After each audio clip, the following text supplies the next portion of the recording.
ॐ महालक्ष्मी च विद्महे विष्णुपत्नी च धीमहि तन्नो लक्ष्मी प्रचोदयात्।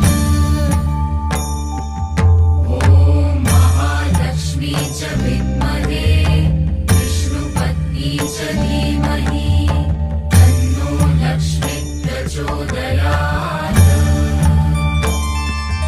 ॐ महालक्ष्मी च विद्महे विष्णुपत्नी च धीमहि तन्नो लक्ष्मी प्रचोदयात्।